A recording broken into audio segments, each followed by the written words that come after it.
Not every film can be Citizen Kane, but even critics have claimed that it was shit in its day. Some films are shit and shit they will stay, but some get better over time because of Nicolas Cage. So which film stays shit forever? And which one's got a little bit better? Second chance movies. No poor bloods were harmed in the making of this podcast. Welcome, everyone, to Second Chance Movies, the podcast where we take movies that were divisive, beloved, hated, and we give them a second chance and see how it holds up. I'm one of your hosts, Jessica Kwazz. And I'm the other host, Joe Harper. And yeah, Joe, we are here to give a iconic 2007 movie a second chance. I am in full 2007 vibe. I got my shimmery lip gloss. I got my green and orange eyeshadow for the color palette of the movie we're going to talk about. Got my flannel. And I also got my vintage Fall Out Boy t-shirt from the Take This to Your Grave era. Thank you very much. So I am ready to get back into the past, bitch. I just have a t-shirt that has a band on it. So that's as far into getting dressed up for this as I got. Well, I mean, it fits the movie, sort of, because music is a component. So it works, it works. And the movie that we are giving a second chance to is none other than Juno. That 2007 Jim Juno. It was I think the reason we chose this one is because it's Oscar season, I believe. Yes. And it's award season, and we thought, hey, do some of these awards movies that won awards, do they hold up over time? Are they still as good as we thought they were then? And hey, we watch it to see if it's still something that we like and we think other people should like. Yeah, and Juno just makes sense for a choice like that because at the time it was beloved. Really became like a cultural phenomenon. I remember like everyone was super into that movie. I was in high school when it came out. One of my friends had a hamburger phone because of that movie. I mean, I bought the soundtrack on a CD. Yeah, the soundtrack was a thing back then. And we just listened to that soundtrack over and over. I feel like I probably know all the lyrics to all those songs. Yeah, when I was watching it this time around, some of those lyrics came screaming back to me. So speaking of, let's talk about the first time we saw Juno. So Joe, when was the first time you saw Juno? Oh, wow. It had to have been in 2007 or 2008 because it released right at the end of 2007. I had to have seen it in theaters. And I liked it. I thought it was fun. It was different. The music was catchy. We all had just recently saw Superbad. So Michael Cera was like also the new hip thing that we're all like into. A bunch of nerds. Like this is a movie we can all kind of connect with. This very hipster vibe. Very hipster vibe. Very, very hipster vibe. I think we were all rooting for it for like Oscars. We were like, yay. Yeah. It's interesting too because it really like punctured so many areas of our culture. Like not only us youngins were into it, but like I remember my mom liked it and my dad liked it, which is like interesting. And then it became like this phenomenon that went on to win awards, which is kind of crazy, like thinking about it, like a movie like that. So the first time I watched it, I was in high school in 2007, and I saw it in theaters as well, and I fell in love with it. I was absolutely in love with it. I bought it on DVD. I watched it many times when it was in its heyday. Same. In fact, my high school, I'm sure everyone's high school, unless you went to some weird ass like private school. A lot of public high schools here in America do a Spirit Week to celebrate football. And my high school one day during our Spirit Week had a dress as a character day, and I fucking dressed as Juno. Like, that's how much I loved the movie. I put a pillow under Very my cool. shirt. I carried around Sunny D. I borrowed my friend's hamburger phone. So yeah, I loved it. I loved it at the time. I really did. And so did all my friends too. Like, it was, everyone loved it. Well, let's just start off with the summary here. For those of you who don't know, and again, if we haven't mentioned it before, there will be spoilers. So if you haven't seen the movie, you should probably go watch the movie, come listen to us later, or listen to us now and have it be spoiled. I don't care which way you do it. Yeah, it's been 13 years. We're definitely able to talk about it. And the fact that Yeah. it's 13 years old makes me want to die. But If you anyway. if you haven't seen it by now, you were probably born when it came out. Yeah. But you know, I say go for it. If you haven't, you know, just whatever. We're gonna talk about it. IMDb, for those of you who kind of don't remember, the movie itself, as IMDb describes, is faced with an unplanned pregnancy. An offbeat young woman makes an unusual decision regarding the unborn child. Oh, Jessica, is that not how you remember the movie? I mean, it's just the wording is so strange to me. When I hear every choice of like adjective they use to describe each part of that is weird. Yeah, like offbeat child. An offbeat young woman. Offbeat young woman. I'm sorry. And then the what is it? Unusual unusual decision. She makes an unusual decision. Her unusual decision is give it up for adoption because she's too young to raise a child and she knows it. I feel like that's the most responsible choice anyone in that situation could have made. Yeah, I don't find that to be particularly unusual. I think that happens a lot. Anyway, that's so yeah, the summaries, the wording is a little off for me personally. When I describe this movie to people, I just say it's a hipster comedy about a pregnant teenager. There you go. That's perfect. Yeah, that's I would say a quirky, rambunctious 16-year-old accidentally gets pregnant and some stuff happens while she's giving it up for adoption. Yeah, it's a fun little ride. Yeah. All right. So our star of the picture is Elliot Page. And at the time of this movie, she was formerly known as Ellen Page. Mm-hmm. Kwazz, would you like to dive into that? I mean, I just really quickly want to say that I think it's amazing. I support them. I think you know, finding yourself and being true to yourself and being open about it in the public eye must, you know, be scary and good for him. Like, good for him. I you know, enjoy the performances of Ellen Page, and I'm very excited to see the performances of Elliot Page. So Elliot Page, when we're describing the actor, will be him, his. Yes. And then when we describe Juno, she will be she, her. And that may be confusing, but hey.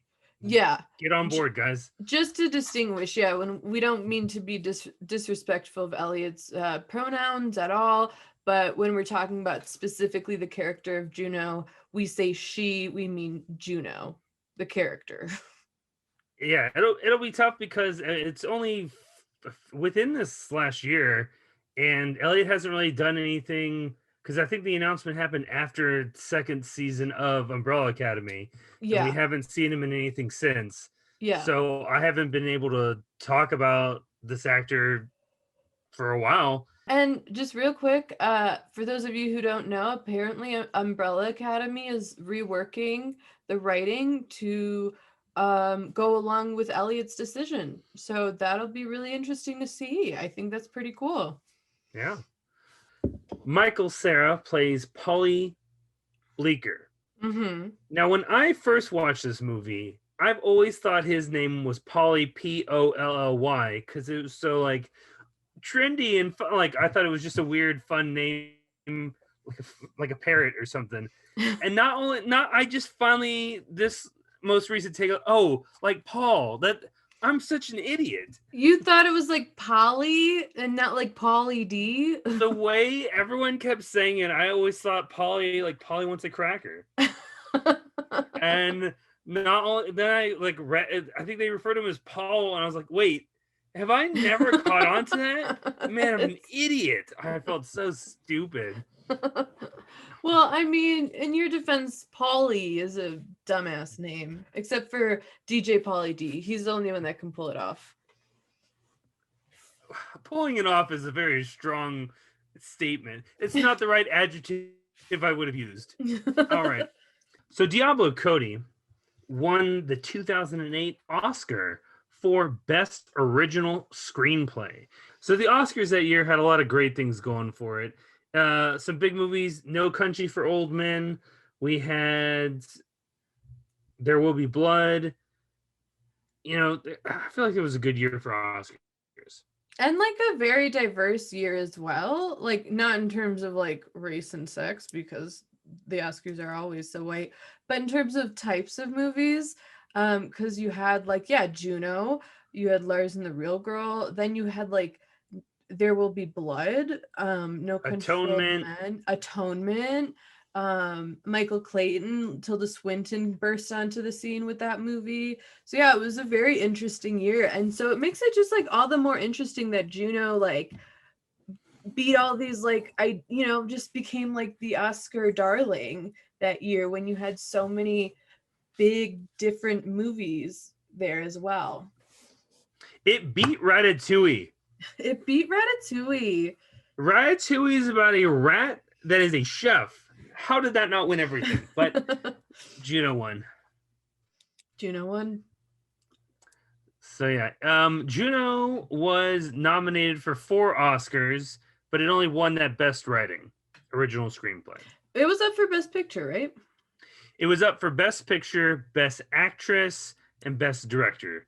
Director and Picture went to No Country for Old Men, and Best Actress went to Marion Cotillard for La Vie en Rose instead of Elliot. Which, sidebar, I don't know if you all remember, she had the most insane Oscar speech ever. I'll put a clip in it in our... Oh, good, because I don't remember.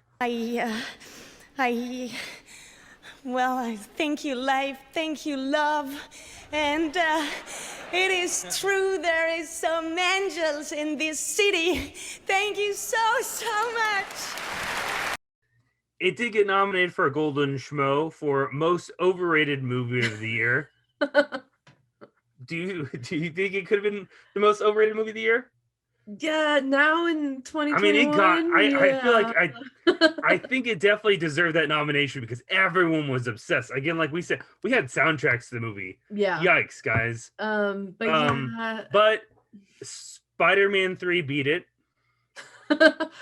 The budget for this movie was $7.5 million, and in worldwide gross, it got $232 million. So holy shit! What a financial success on that one. Damn. Because yeah, it is not a like, it's not a big, but there's no like actions. All it is just like quirky characters and a good story, and it's fun. Like that's what I feel like draws in your audience. They know it's good. They want to go see it. Word of mouth, Word of mouth, yeah. Yeah. Everyone talked about how funny it was. Yeah. Rotten Tomatoes, its tomato meter is still at a 94%, with an audience score of 88%. So both incredibly high.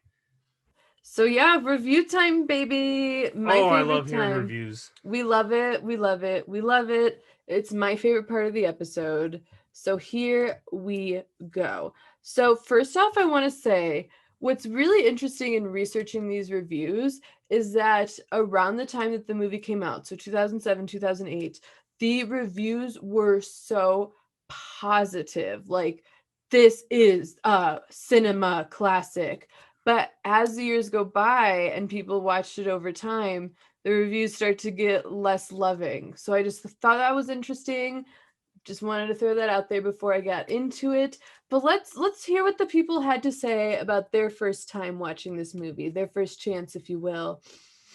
Lou Lumnick at the New York Post said Hollywood's Woman of the Year is a pregnant 16-year-old, the incredibly hip, smart-mouthed, and totally endearing heroine of the wise and witty Juno. He loved her. He loved her. We all did. We all did at the time. Yeah. Nick Shagger at Lessons of Darkness, which I don't know what that is, but it's a publication apparently, wrote an obnoxious fantasy vision of teendom slathered in self-satisfied snark. Okay. Okay. Iconic Richard Ropert of Ebert and Ropert wrote, there is such a powerfully endearing spirit to Juno that I embraced this film from opening credits right to the end. So he was in it. He was in that movie. Diving in, taking the ride. In it. Matthew Lucas from the Front Row wrote, whereas most people have seen charm and wit, I saw self-conscious quirkiness and an excessive smugness that I found off-putting. Oh, yep. This is from 2008, so this is around the same time. And this is one of my favorite reviews. There's another favorite review I'll get into next. Peter Canavies of Groucho Reviews wrote, Gilmore Girls Gone Wild. Oh, hard. Not at all. No. If you think about it, it kind of works. So, there's only one thing I ever remember because I have not watched a single episode of Gilmore Girls. Well, then that's why you don't get it. But I did hear I feel like I watched something on the CW, wherever it was aired. And I just remember hearing the commercial for it over and over. You're nuts. You're double nuts. It's like, this show is not for me. I know it's not for me. No, it's not. No, I'm not a mother, nor am I a daughter. I won't like this show. But, it's funny. My sister also thought that commercial was so stupid. And we were, you're nuts. You're double nuts. I guess this is a positive review. To me, it reads... yeah, I guess positive. Lisa Schwarzbaum from Entertainment Weekly wrote, a blithe charmer balanced somewhere between life should be so neat fairy tale and a life's a real bitch tragic comedy. She doesn't know what to think of this. No, she did not. I think the movie was good, but I also think it was bad. Okay, that's fair. So you just kind of liked it? Okay. Kyle Smith from KyleSmithOnline.com. Love him. What an icon. Is Kyle Smith Online still happening? Let me see just like real quick. And is he, well, I mean, I'll look it up while you okay, yeah, you look it up, I'll read it. So Kyle Smith. Is Kyle Smith Online? KyleSmithOnline.com. My boy Kyle Smith wrote, being the hipster movie of the year presents a couple of problems. One is that the hipsters are kind of annoying. Hipsters, I mean, a lot of us are hipsters, but, you gotta be something, and who cares? So I typed in KyleSmithOnline.com, and it says, this page isn't working. Kyle, what happened? Where'd he go? I took a screenshot so you could enjoy it for later. No, I think it just needs to reload. Oh. Fingers crossed it's still up and running. I want good things for my boy Kyle. Kyle Smith. I hope I spelled it right. It's just Kyle and then Smith. Yeah. And then online. Those. Yeah, it's loading. So, fans, we might get back to you whether or not Kyle Smith Online is still a thing. Kyle Smith, if you are listening, we are big fans of your work. Just wanted to let you know. Of your one thing you wrote? Yeah, and if your name is Kyle Smith, but you're not Kyle Smith Online, we're not talking to you. We're talking about KyleSmithOnline.com. Love you. And that review, mwah, love it. Let's talk about our second chance with Juno. What was your second chance like? Was this your second viewing? Wow. This is not my second viewing, but it's been my first viewing in like 10 years. Yeah, Because same. again, when it came out on DVD, we watch it all the time. It was so fun. And now that I'm an adult, I guess I was an adult then. I was still leaning towards, I was in college at the time. So now I'm way more adult. And I want to mention that because I feel like when that movie came out, I just was like, Juno was like my character that was like, yeah, she's so cool. Don't listen to those adults. Like, yeah, like I saw it because, she was the closest to resemble me probably. Mm-hmm. Like, oh, I feel like I talk cool like that. Yeah. And then so now that I'm, older, it's been 13 years. I definitely side with all the adults in the movie, and I just have it way more. I'm just like, what a fucking stupid teenager. Make better life choices. Oh my god. It was really funny. I feel like there's a lot of movies that happen. I view it as I connect more with the adults and the parents. And like those kids are just making poor choices. Whereas like as a kid, I'm like, yeah, we're so cool having an adventure, having fun. Oh, it's not. Oh, kids, you don't know the half of it. No, kids, you so stupid. I fully agree with you. My perception completely changed watching it now that I'm older. I guess an adult. Ugh. Yeah, where like when I was younger as a teen especially, I was like, Juno, my girl. And now I watch it and I'm like, okay, Juno, you need to cool it. You need to like just reel it in a little bit. You're acting a little much. She makes a lot of big grown-up decisions though. She does. But at the same time, sometimes like when she's talking or doing something wild, it's like, Juno, why are you doing that? Like, why?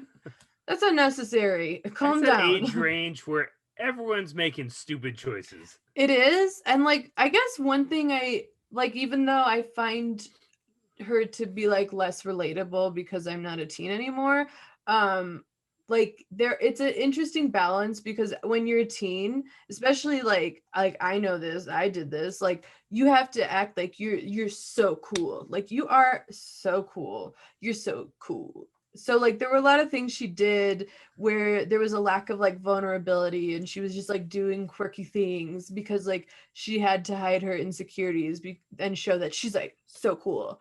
So that was interesting to like reflect back on in high school. But yeah, watching it as an adult, like my perception totally was different. And that was interesting for this movie that I was so beloved to me at the time to see just in a totally different frame of mind, truly.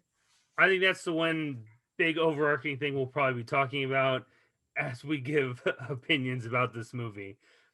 Just the difference that 10, 15 years will make.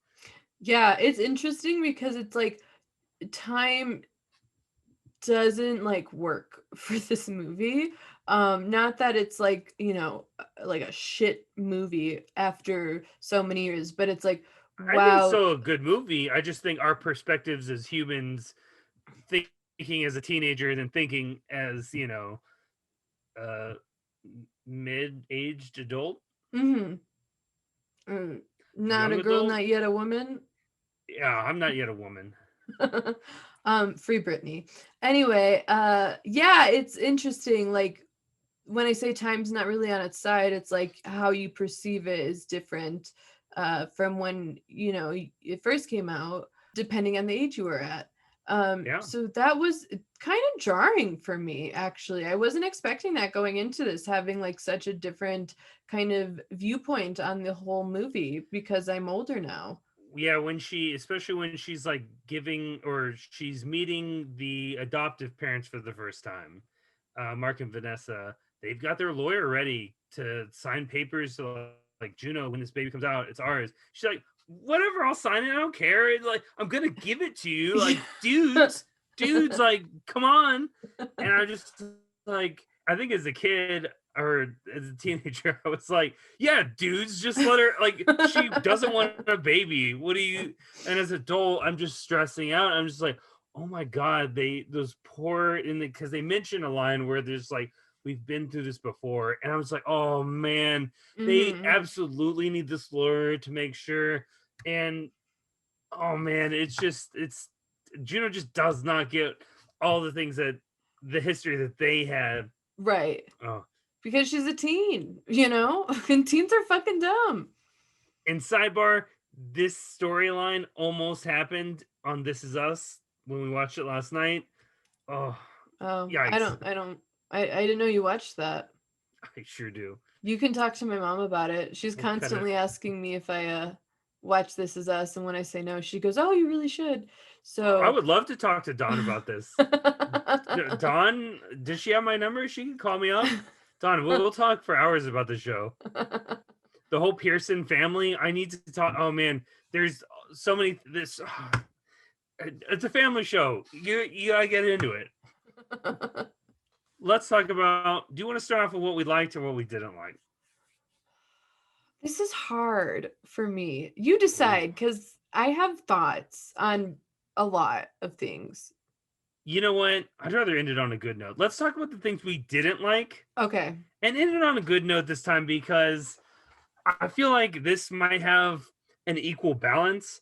I can already say right now that I like this movie still. But let's see what our opinions have changed after these years of what we don't like now.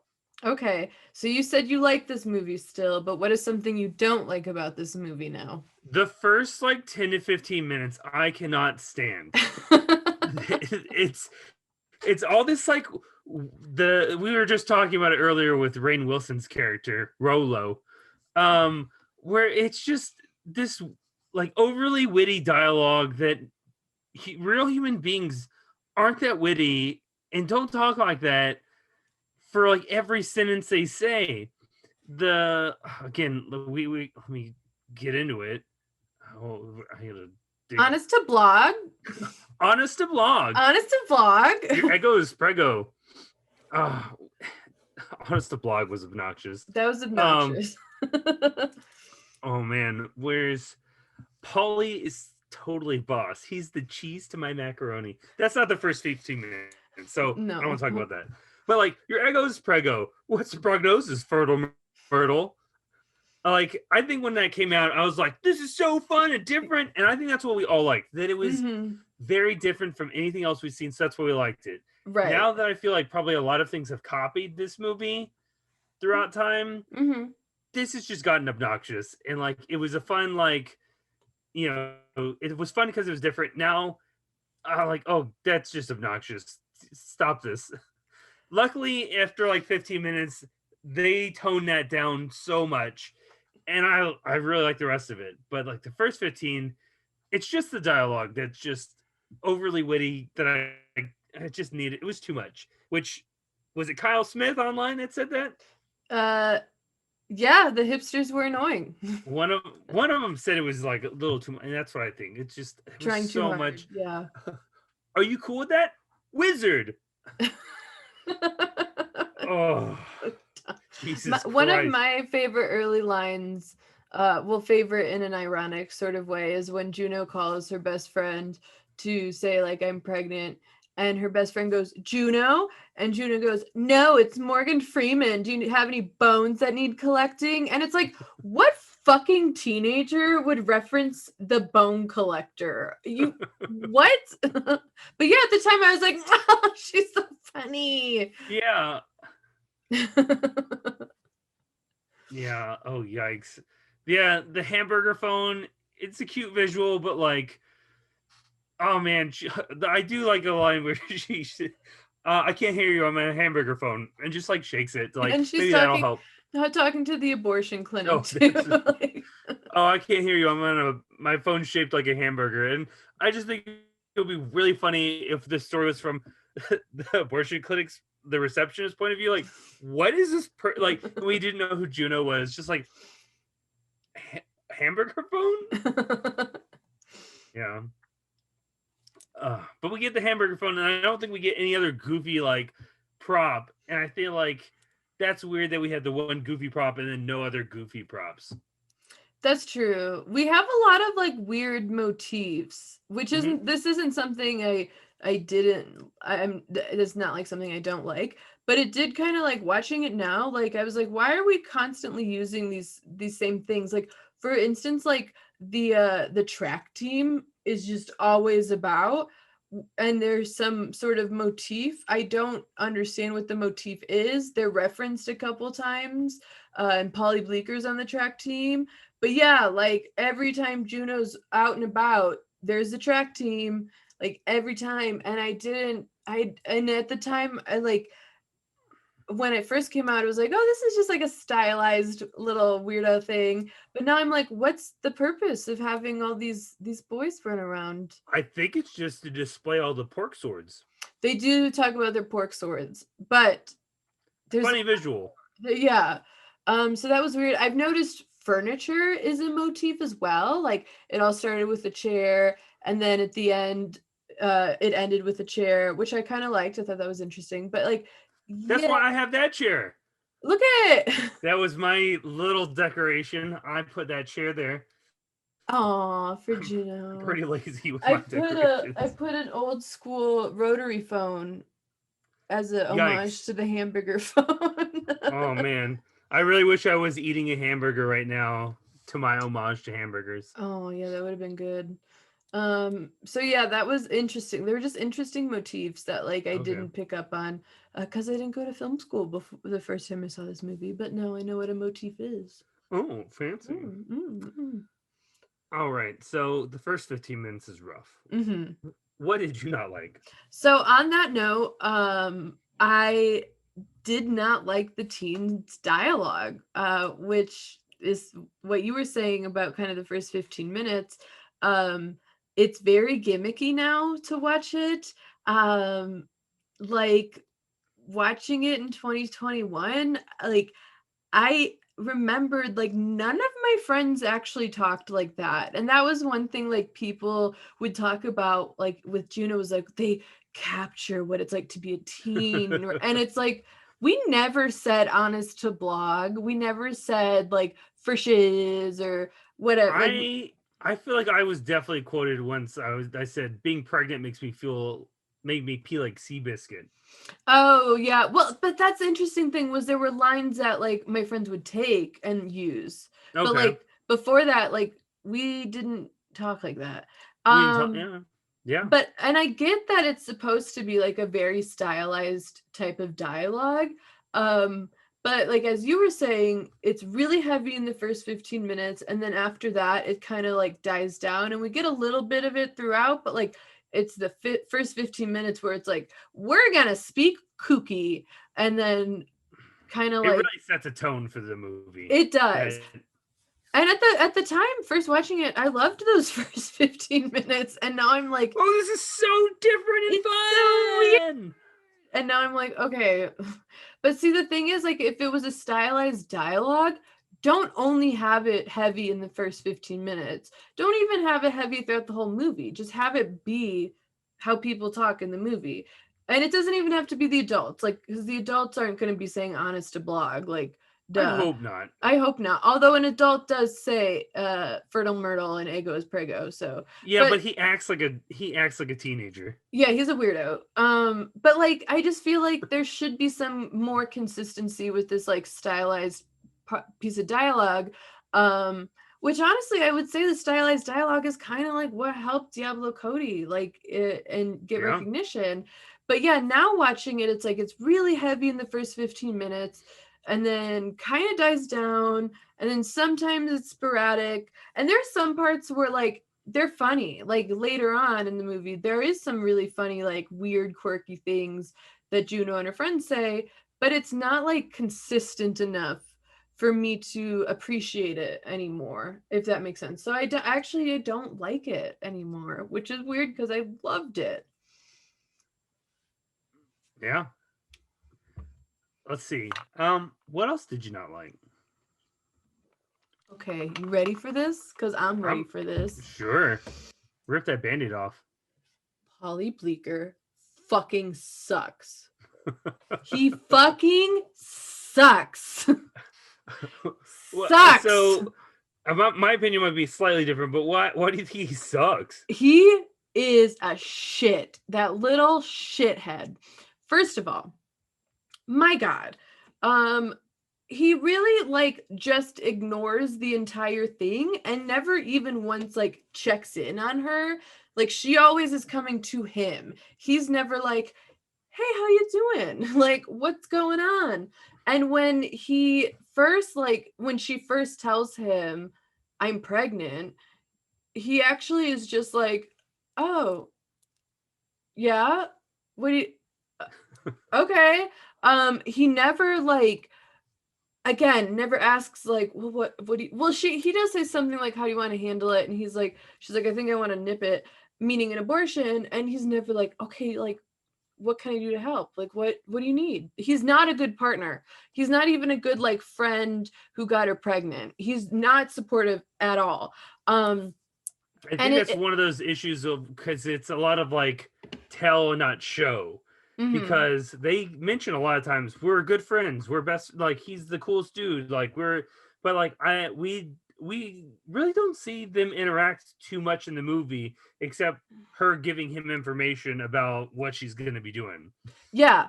And that's another thing too. There's like one part that's like, she's very pregnant. I think it's like about halfway-ish through the movie where she comes over to his house, which I think is the first time we actually see them like hanging out like they used to, as we're told. Mm-hmm. And she's super pregnant and she's just hanging out in his room and she's like, yeah, so I found this like this couple I'm gonna give it up to, like blah blah blah. I mean, I'm like, wait a minute, he didn't even know what was gonna happen with this baby. Like up until now, he had no idea if she was gonna raise it, if she was gonna. Yeah, was the last thing he was gonna know that she was gonna take care of it? And then wow, it's been about 8 months. You still haven't taken care of it. What's going on, Juno? Doesn't ask, doesn't care. Care. And he also invites another girl like to like senior prom or dance or whatever it is. That part? Okay. Wouldn't you want to invite your best friend that you knocked up? Seriously. So yeah, he asks another girl to the fucking prom and he's got all these plans and Juno's pissed because one, he's been ignoring her and he's not checking in and he's not giving a shit. At some point he's like, hey, you want to hang out with my friends today? And she's like, I have a sonogram. And he's like, oh, do you want, should I go? And she's like, you don't have to. And he's like, okay, thanks. Like, bro, man up. But yeah, so he takes another girl to the prom. Juno finds out and she's fucking pissed. And she confronts him. And she's like, what are you do? Like, you say you love me, you want to be with me. And that's another thing that really pisses me off too. He also at one point says, maybe when this is all over, we can get back together. And it's like, I'm sorry. Why do you have to wait until she pushes it out? You already got her fucking pregnant. You already supposedly love her. Why do you gotta wait, bro? I can't date you while you're pregnant, but I can date you once you're not pregnant. With my baby. Like, dude. So yeah, her ego was prego. Her ego was prego with your fucking baby. Get it together. So anyway, he asks someone else to the prom. She's really pissed. She confronts him. And at some point in that conversation, he goes, you're being really mean right now. Pussy, you asked for it, sir. And so he makes it all about him. Like, he makes the whole thing all about him. And then after that happens, Juno is the one that has to work to win him over. What? Like, he's the one that's been treating her like shit the whole movie. And when she calls him out for it, she's got to be like, I'm so sorry, I love you. And she didn't even do anything to warrant to having to like make amends to him. She just told him how it is, that you're like, you suck right now. And he was just so shitty during the pregnancy, and again basically ignored her, and then she called him out, and then now she's got to like make up for it. Like, and then I hate it. Like at the time when the movie first came out, we all loved, Polly Bleeker, blah blah blah. I always chalked it up to like, he's just like a quirky, awkward dude with a good heart. But now it's like, no, bro, you need to step the fuck up. Like, you are part of this as well, sir. Bro, be a man. Be a fucking man. Step up to the plate. You have a responsibility. Like, seriously, and that really pissed me off too, because it's like, why is this movie about teen pregnancy only about her? Like, where's he at? Because he made the choice as well. And like, yeah, the way he handles it just pisses me off. It's not charming, it's not cute. And when Juno like has to win him over, that's not charming or cute anymore. It's like, girl, you do not have to be doing this because he fucked up. She goes out of her way and fills his mailbox full of orange Tic Tacs, his favorite food, which is not a food, but whatever. But like that was just, why are you trying so hard for this kid? Yeah, because you called him out for being an asshole. His mommy is like, Juno, stay away. You're no good for my kid. Other way around, lady. Yeah, he's the one that knocked her up, ma'am. Like, that's the thing. Like, he. Do you not feel sympathy for this young woman that's pregnant with your grandchild? Like, it's your grandchild. Does she not know?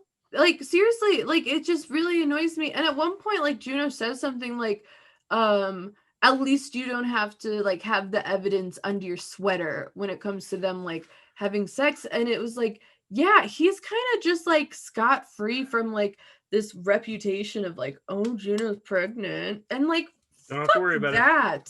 Stand up for your woman if you supposedly love her and you're best friends and blah blah blah. I do wish we had more moments, or at least him trying to be like, I'm trying to make this work. Yeah, that's not the character. No, and there are a couple times where like he very awkwardly is like, so how you like, what are you gonna do about it? And she's like, don't worry about it. And then that's it. It's not like, no, I want to be here for you. You're my best friend. I love you. And then at one point too, he says that she broke his heart, and it's like, when did she break your heart? When she got knocked up with your kid and you ignored her, sir? Like, no, Polly Bleeker infuriates me. Watching it this time around, I fucking hated him. I hated him so much. On the note of Polly Bleeker, one of my favorite lines in the movie, also makes you really sad because it doesn't happen in the movie, but Juno's dad, when he discovers that it's Polly that knocked her up, his first reaction is, I'm going to punch that Bleeker kid in the wiener next time I see him. And when he comes to the hospital at the end, I'm so disappointed now that he doesn't punch that kid in the wiener. I know, that would have been... How fun would that have been if we had just seen JK just go and just knock him right in the wiener? As teens, we'd be like, so uncalled for. He's such a sweet, awkward boy. As an adult, like, yeah, that kid deserves it. Yeah, fuck this little shit. Oh, yeah. And then, like, I also... Okay, so at the end, when they've, like, made up and Juno's like, I'm sorry, I love you. She doesn't tell him she's going into labor, which is, like, her choice. A smart choice. I wouldn't tell that kid I'm giving birth. What has he done? He hasn't done anything for me. He hasn't done shit. Why would I invite him to this? And then like he figures it out, and he shows up at the hospital, and they have like this sweet moment where they're like holding each other, and it's like, bitch.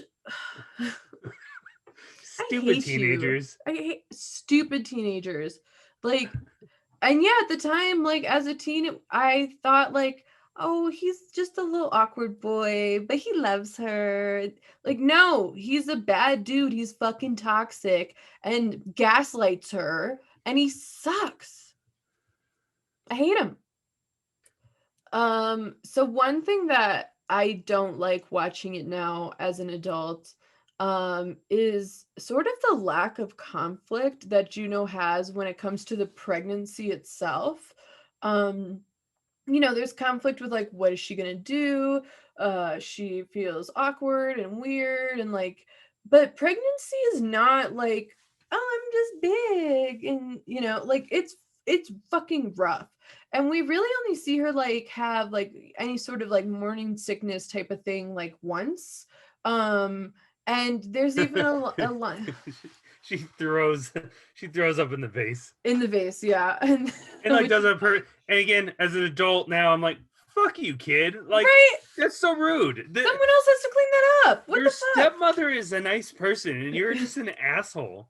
Like, yeah. So, but yeah, there's very like rarely anything that shows like this fucking sucks. And I get every pregnancy is different. Some women have it easier, some women have it harder, but it's not just like, oh, I'm big and I puke sometimes.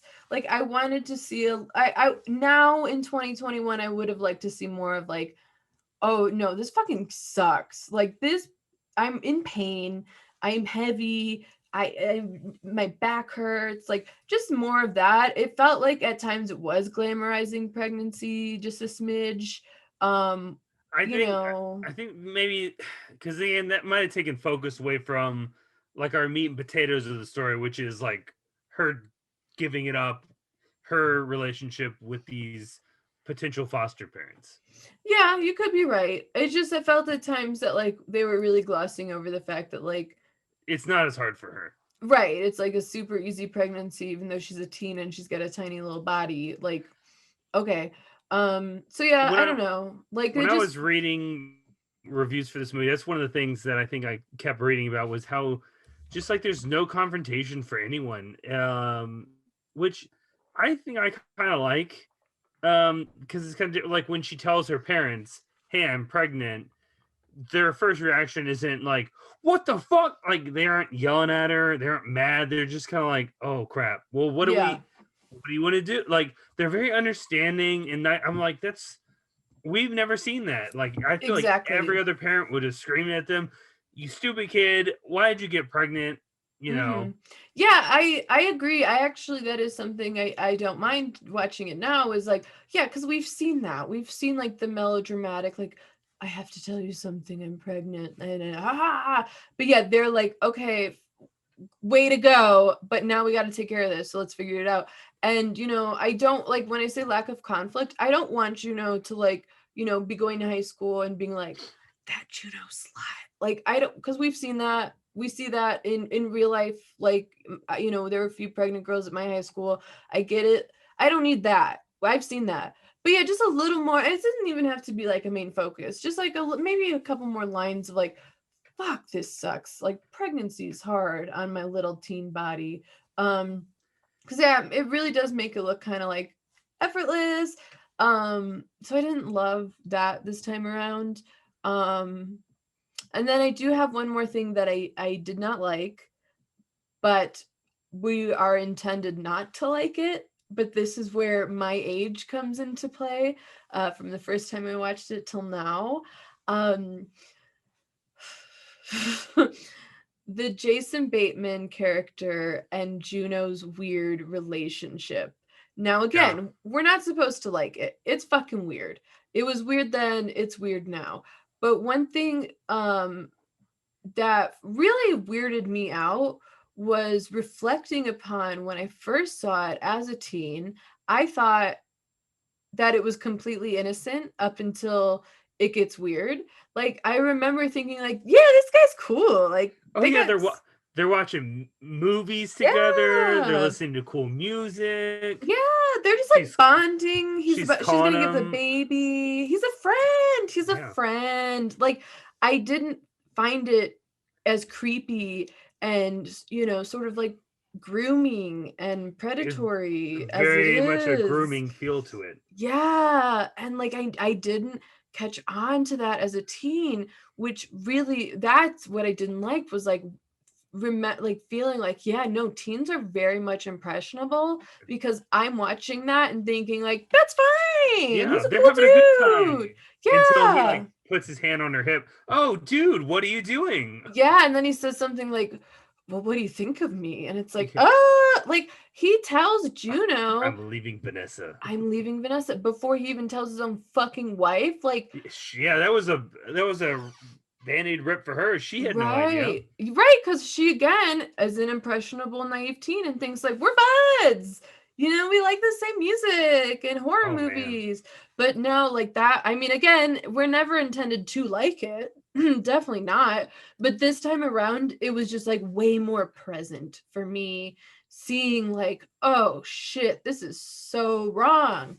And even at some point, Allison Janney, your stepmom, says something like, you know, you really shouldn't be going over there. Like, he's a married man. Like, and she's like, what are you talking about? Like, he's my, like, we're bros. We're bros. And like, yeah, as a teen, I didn't even pick up on what Allison Janney was saying. Like, I didn't, you know, so it's interesting to see it now at this age being like, oh yeah, no, he was always a fucking creep. Like, yeah, yikes. But you know, Jason Bateman plays that creep, but like cool creep very well. Because he's like, from the moment even like we meet them, you get barely a sense that he's not fully into this. And then as the movie progresses, you definitely like he does not care about having a kid. He was just doing it all for appearances and like wants to live this like rock star hipster life. And you know, yeah, what a loser.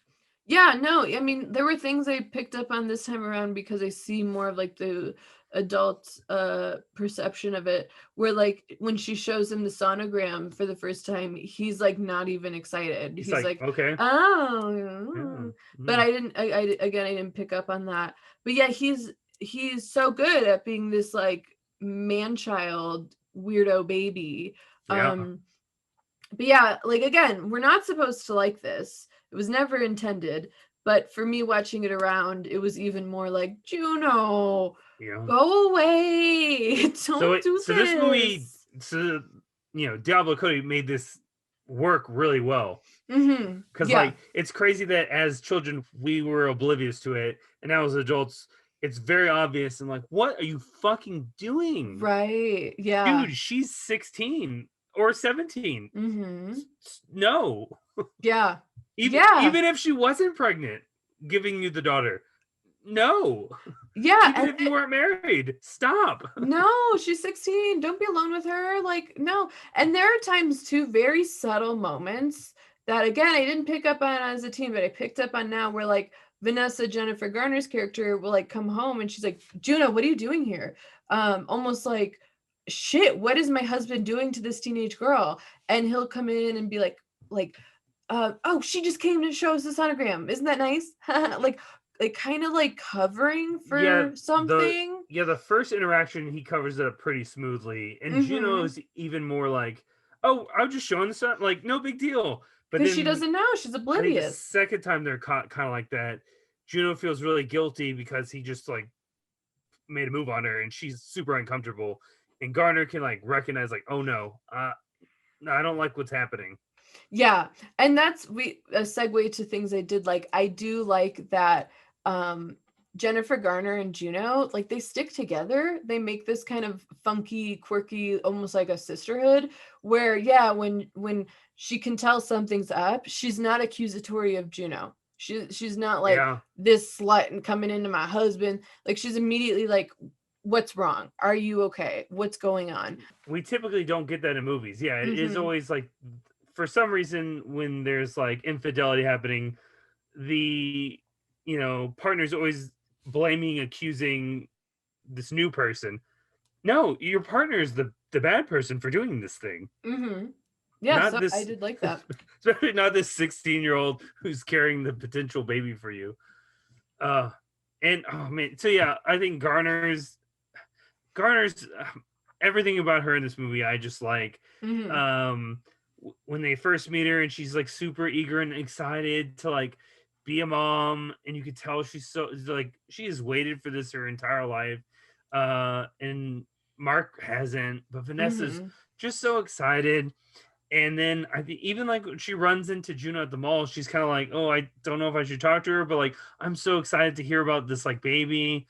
And then when she's kind of kicking Mark to the curb and Juno returns with like a note, and it's like a mystery note, we don't know what's on it. I love that the reveal that it's framed later, that are like, hey, if you're still in, I'm still in, Vanessa, Yeah. because like fuck that dude, but if you want to be a mom, I still want you to be the mom. And like that moment, because like even like when they're like, hey, do you want to see the kid, and it's they turn and reveal that it's like Garner, like, hey mom, do you want to see? I was like, oh man, this is that got me to tears in that. I was like, fuck Yeah. this. I didn't think this was gonna get into me, but man, this is something.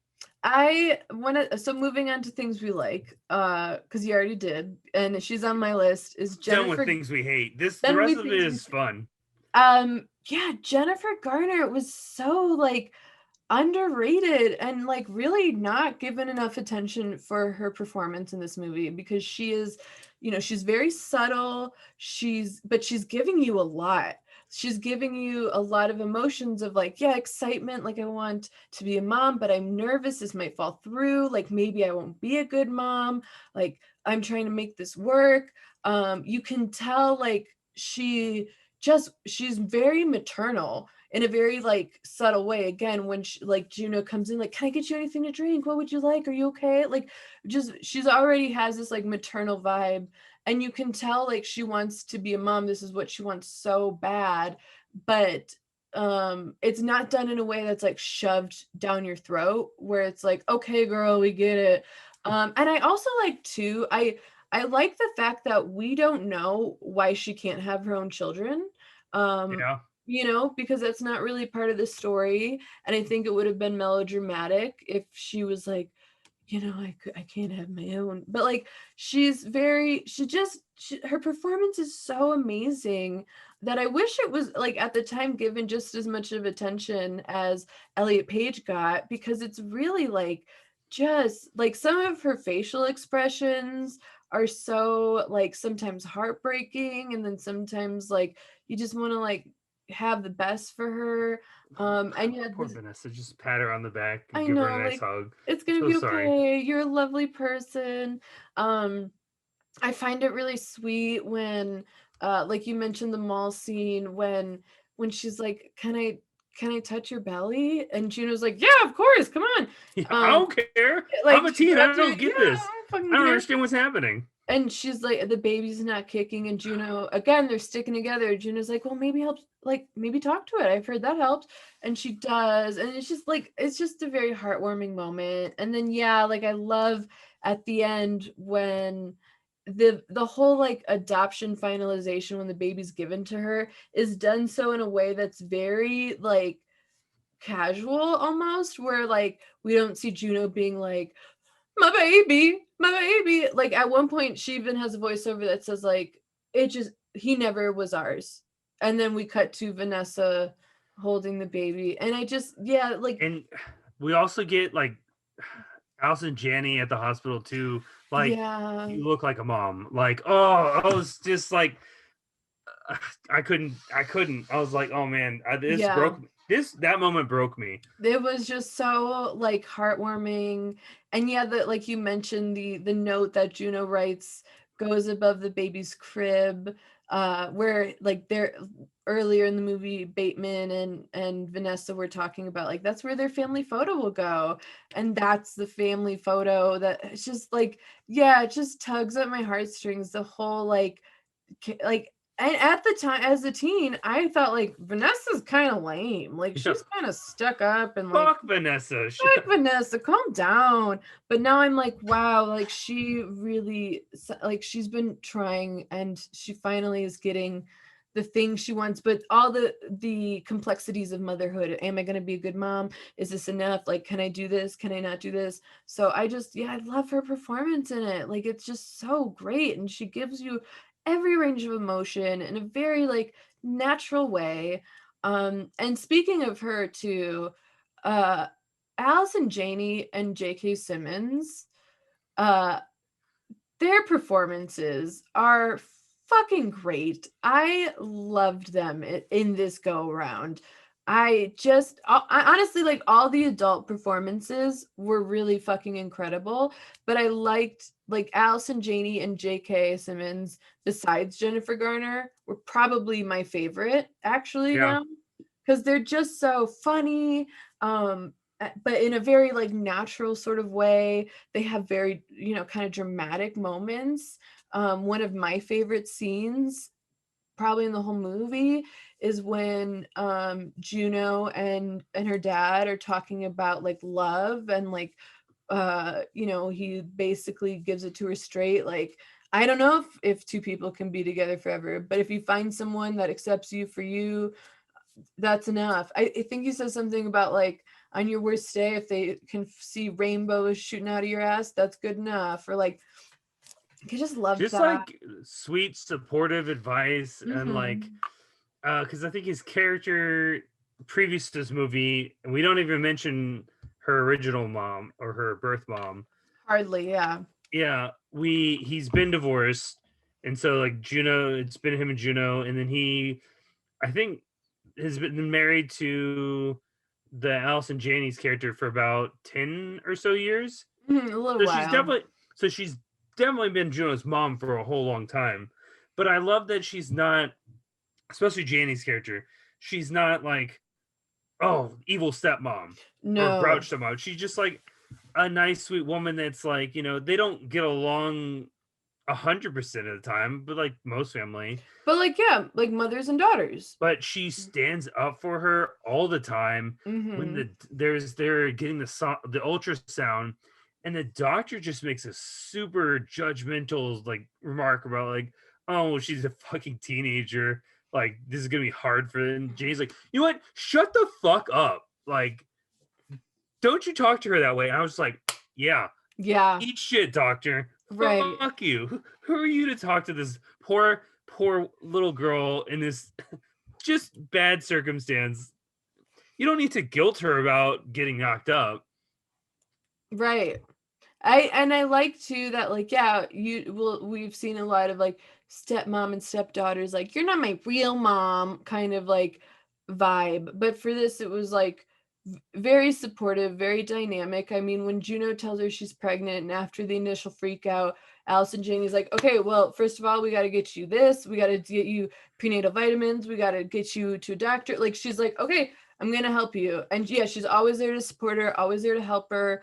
And I just love it. Like, it's a very, like, nice portrayal of, like, this sort of blended family that's not, like, a big deal at all. That's just, like, it's her stepmom, but it's her mom basically. I think just the fact that those two characters are just support her even in this like super difficult and unexpected time is great, because like I feel like most parents would just freak out or scream. I know when my dad found just like condoms that I had hidden away, I got a huge lecture on abstinence. So like the fact that she just gets support and a potential wiener punch for the father, yeah, go parents. In movies especially too. I mean, like, just like how many fucking times have we seen, like, melodramatic relationships between parents and their kids, like, especially when something like big happens,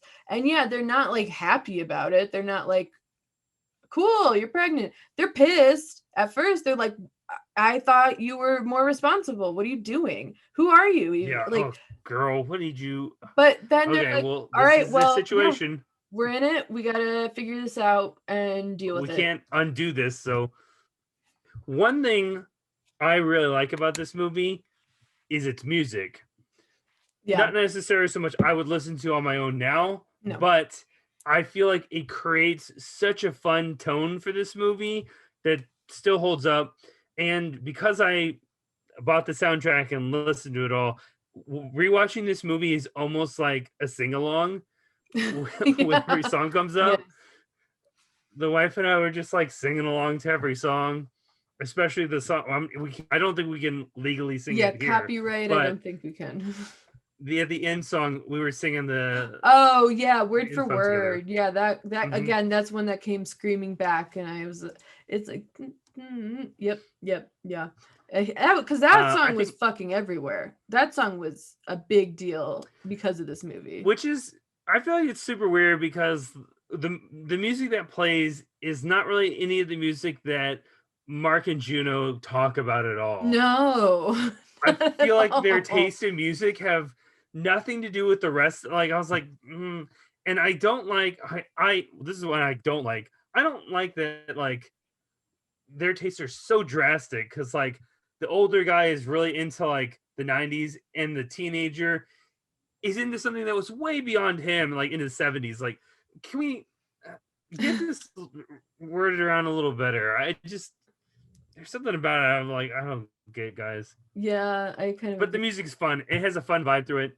totally. I I know- completely agree with you in that it works for the movie completely, but outside of the movie, now I fucking hate most of these songs.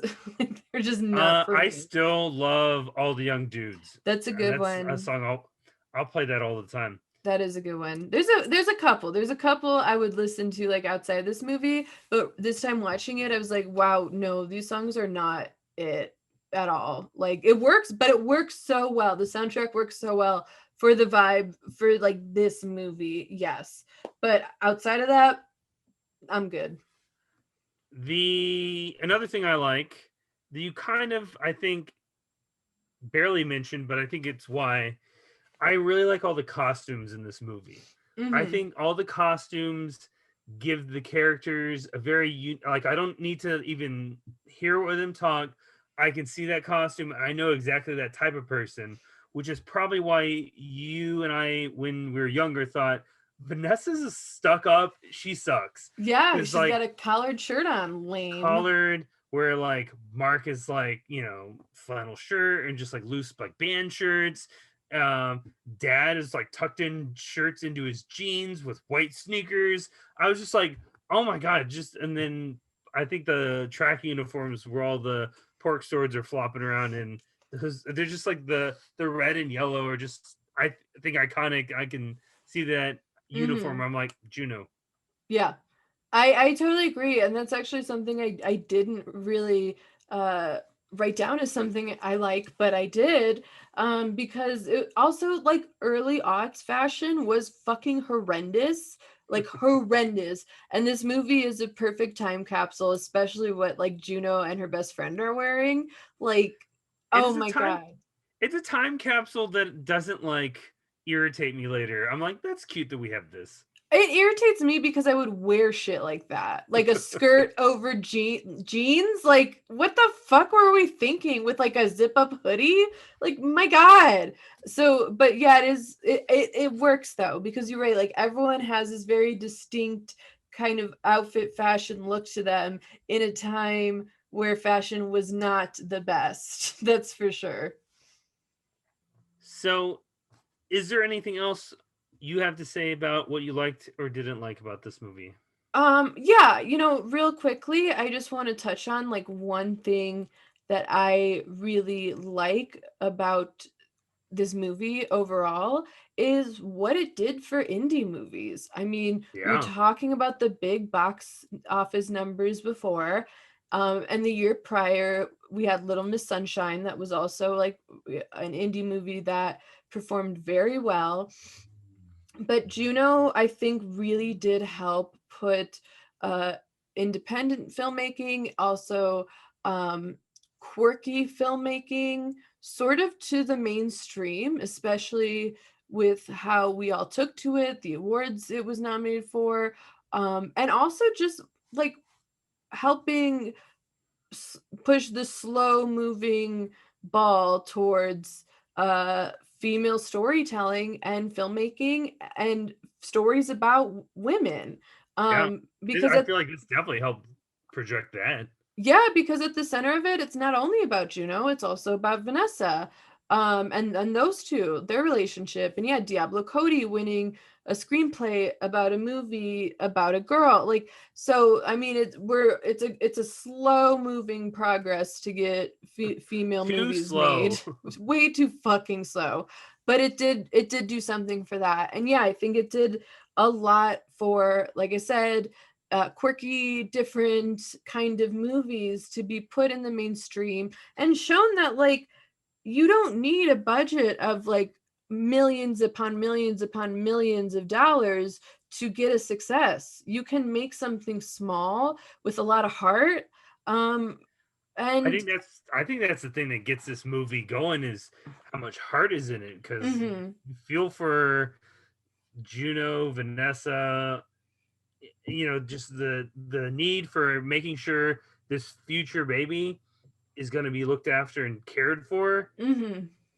I think it's something we all as humans understand and know, and so yeah, we want to make sure that that's the best thing.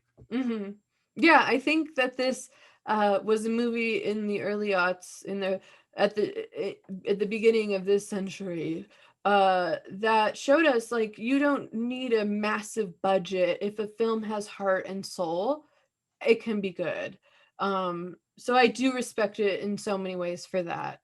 Even if my filmmaking, everybody, Oh cinema, yes, cinema. cinema. But yeah, that's just something I had to say before we like wrap it up. I have respect for what it did, what it's done for indie films, and what it's done for filmmaking in general. Go movie. Go movie, go indie. So with that, Jessica, I think it's time to say our second chance thoughts. Should we give this? Should audiences give this a second chance? Okay. Do you want to go first? Do you want me to go I first? definitely think they should give it a second chance. This is one of those movies, like, I'm glad I waited like 10 years to watch it again, because like during that time period I've changed and the movie doesn't change, but the way I view the movie changed. And I think that was I think this is definitely a movie that was fun watching it a second time, in agreeing with like all the adults and seeing it from an adult point of view versus the younger point of view. And it's that time capsule, so it's a fun nostalgic. It has that nostalgia feel for me. So I say, if you haven't seen it, go for it. If you haven't seen it in 10 years, give it a shot again. It's quite a fun walk down memory lane. So my final verdict is a little complex, Oh because no. I say do not give it a second chance. What? How could you, monster? Okay. Here's why. It's not Defend because yourself. Okay, I am. I'm about to, sir. It's not because it's a bad movie. It's not. I'm not saying it's a bad movie or that I hated it the second time around. I'm saying it because what you were saying about the perception change, for me, it lost its magic Oh, interesting. because of that. Because I didn't like Juno as much, because I didn't like the dialogue as much, because I found certain parts annoying or unnecessary. And yeah, while there are some things to like about it, for me watching it the second time around, I didn't like, it wasn't where I thought it was at when it first came out. So I say, if you loved this movie when it came out, and if you were a young millennial like us when it came out and you were obsessed with it for nostalgic reasons, leave it how it is in your mind. Do not let it change. Do not watch it again, because it will change and you might not like it as much, or you might look at it as more lackluster or more overrated than you once thought it was. And this is really weird because, again, I loved this movie, but yeah, watching it now, it lost a lot for me, and I was really sad about that. Like, it was a bummer. So I say don't give it a second chance. Oh man, I'd say if you like the change, or if you want to see it through a new lens, watch it 10 years later. Yeah, if you want to keep the Juno that you know and love in your heart, don't watch it again. Leave it as it is. I think this is our first disagreement. First two different verdicts. Was it? I think so. I'm pretty sure. I'm sorry, we definitely both said don't give BVS or Passengers another chance. Yeah.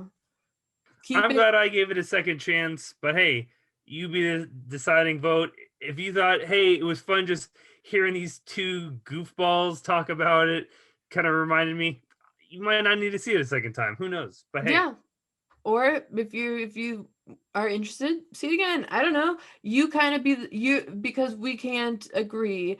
You be the deciding factor. So if you agree with Joe, if you agree with me, if you think we're both completely wrong, whatever, let us know. Leave us a comment, leave us a review. Also, you can follow us on Twitter and Instagram at Second Chance Movies Podcast. We're also on YouTube. You can find us there if you want to see all my fun little eye makeups that I do in theme for the movie, or if you just want to look at our pretty faces, whatever. Yeah, thank you so much for listening. Thank you guys for supporting. And we'll be back next week giving another movie a second chance. Thundercats are go! Second chance.